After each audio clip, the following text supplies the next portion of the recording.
Imagine you buy the most advanced virtual reality game in the universe.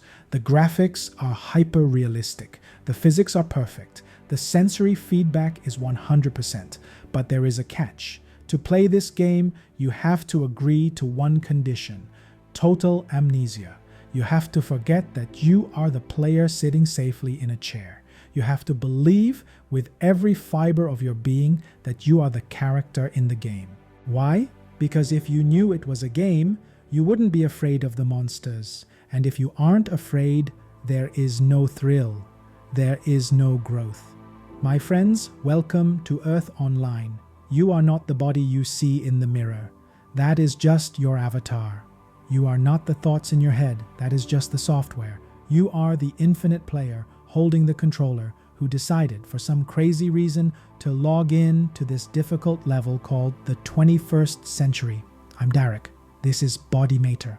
And in this new series, we are going to look at spirituality not as a religion, but as a player's manual. We are going to learn how to debug your character, how to upgrade your stats, and how to finally stop suffering and start playing. Let's press start.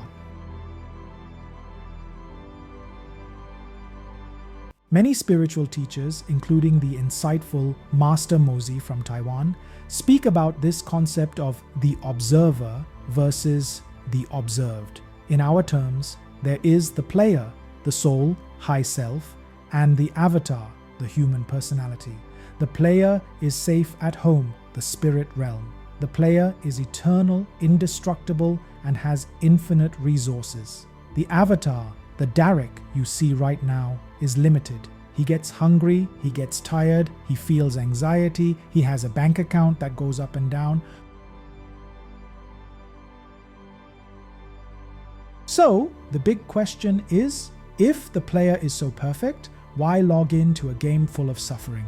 Think about it. Why do we play survival games? Why do we watch sad movies? Because the realm of the absolute, where we come from, is perfect. It is pure love. But in perfection, there is no contrast. You cannot know courage if there is no danger. You cannot know forgiveness if no one ever hurts you. We logged in to Earth Online to gather experience points XP. We came here to feel. The problem isn't the game.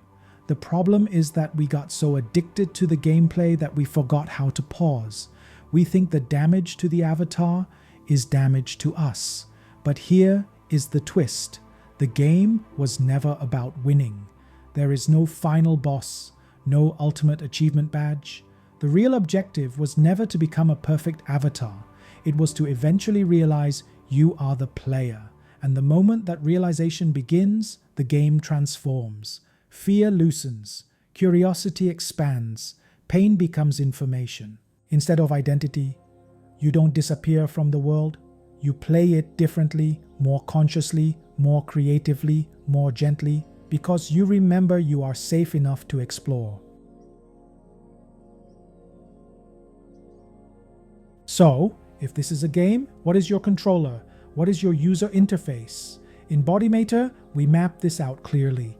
Your avatar is built of 4 distinct layers of code. 1. The physical body. This is the hardware, the console. It renders the graphics. If your hardware is broken, illness, the game lags. 2. The mental body. This is the operating system. It runs the scripts and rules. If I work hard, I get money. If I am quiet, I am safe. This is your coding. 3. The emotional body. This is the haptic feedback suit. When something happens in the game, this body vibrates. It tells you this feels good or this feels bad. 4. The spiritual body. This is the Wi-Fi connection. It connects the avatar back to the player, the soul. Most people are playing the game with a corrupted operating system. They have viruses in their mental body, limiting beliefs like I am not good enough. They have glitches in their emotional body. Unprocessed trauma that freezes the screen. When we use BodyMaitre dowsing, we are essentially opening the developer console. We are pausing the game to check the code. System check. Why is my avatar losing money? Scanning. Error found in mental body line 402. Belief money is evil. We don't just hope it gets better. We delete the bad code. We debug the avatar. The soul never broke. The operating system got cluttered. And debugging is not about deleting the avatar. It's about restoring fluidity so the player can move freely. The biggest trap in this game is what I call NPC Mode, non-player character mode. This is when you forget the Wi-Fi connection, you forget the spiritual body. You run entirely on the mental body's automatic scripts. You wake up, you go to work, you complain, you sleep. You aren't playing the game. The game is playing you. Some people call this being asleep. I call it running on autopilot. The moment you pick up your pendulum, or the moment you stop and ask, wait, who is hearing this thought?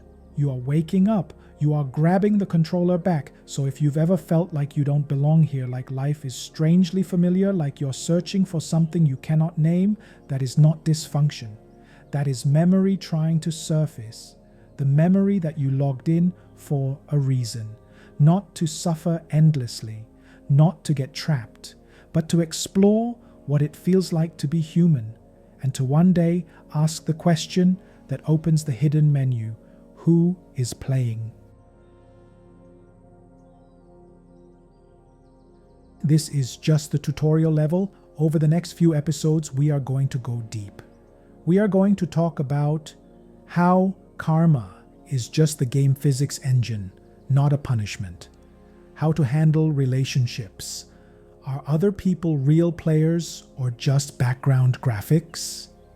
And most importantly, how to distinguish between upgrading your avatar, manifesting a better life, versus logging out, enlightenment. You have the power to change the game.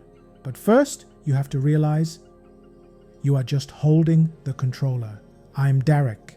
Check your stats, clear your blocks, and I'll see you in the next level.